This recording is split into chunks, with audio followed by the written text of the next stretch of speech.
everybody, it's Manny from Chapel Forge. So as you know, we are in the process of moving. I was kind of sad that, typically this time of year, so it's the beginning of March, we're starting seeds and growing chicks and things like that, poults and whatever.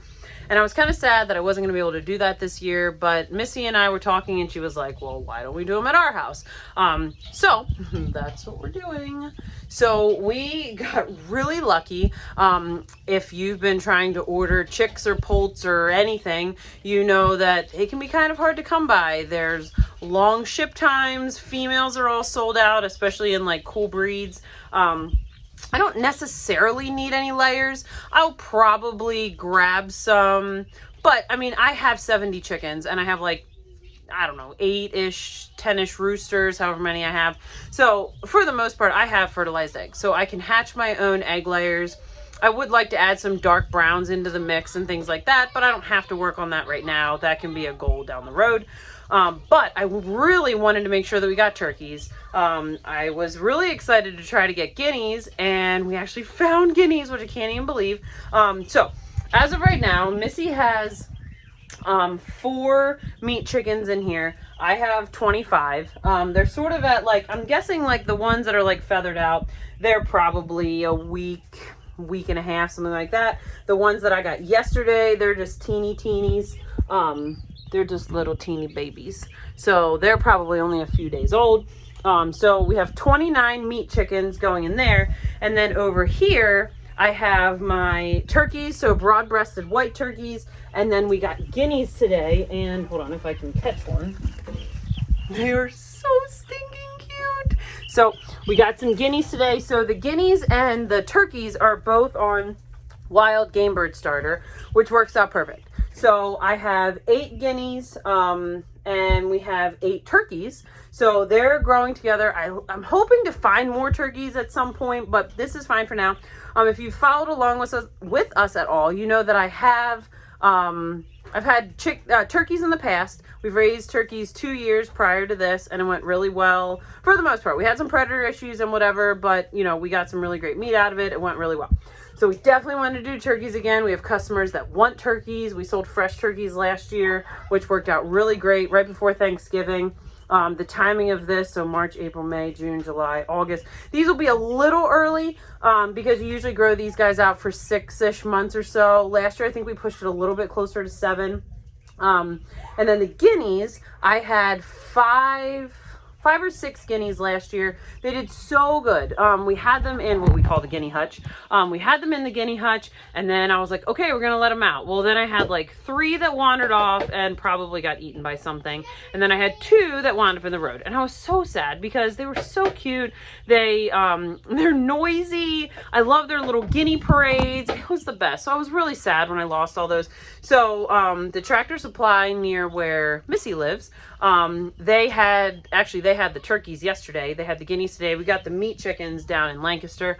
A couple of the stores near us are not carrying birds at all, saying about avian flu and whatever, and they're being told that they have to get rid of them and they won't have them. And after I posted that I got these on Facebook, all these people were like, where'd you get these? Where you get these? And they're all my friends in Lancaster.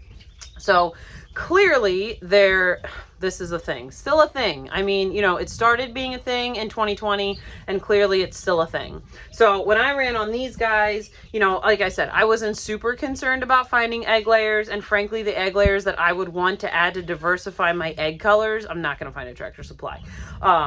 Like French, what are they called? French chocolate Morans or whatever, things like that. I really need dark brown eggs and I really need some whites. I could get some white leghorns, of course, at Tractor Supply and throw those in. I have a lot of blues and greens and pinks and yellows and things in my flock right now. So my dark brown and whites is where I'm lacking. Obviously I have browns too, just regular old browns. So I am super excited. So what I wanted to share with you really quickly, if you're kind of new to raising little birdies, so like I said, the turkeys and the guineas are on wild game bird starter. So that's something you can get at Tractor Supply if you want. You can also obviously get it from like your local feed store or whatever. So you start them on that, and then I'll take you through this process, like raising them and how that goes. So Missy's going to be taking care of these guys for me. Obviously, when we're back and forth, you know, they're helping us move and whatever. So as we're back and forth, we'll stop in and help and check on them and all that kind of thing. But it's just nice that I can get these started, and she doesn't mind helping us with that. And they kind of have, they call this the canning room. They got like their solar panels and their canned stuff up here and whatever. So it's nice. They can like close this door because these guys are going to start to stink like real quick. And then the meat birds in here, these guys are on the chick starter. So they both have grit. They're both on their starter feeds that are appropriate for them.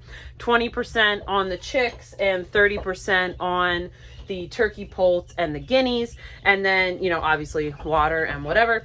So, you know, just basics is you need a brooder, you need a container of some size. You want to make sure that you have your heat lamps appropriately spaced. If you notice that they're getting on one side, then that means that they're too hot. If they're always under the lamp, they're getting too cold.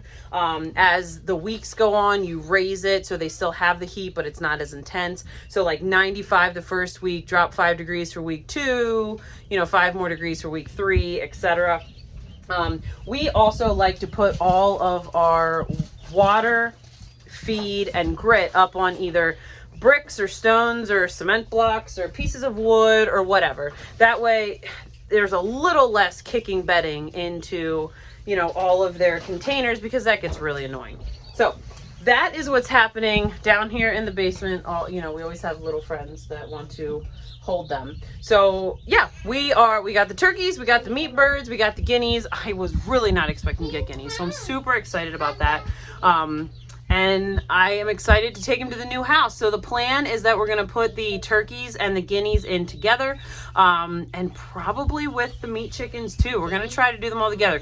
We have, over the years, we've done different things. We've kept everybody very separated. We've tried to mix them up, but they were at different stages, and that didn't really work well because the turkeys were trampling the chickens.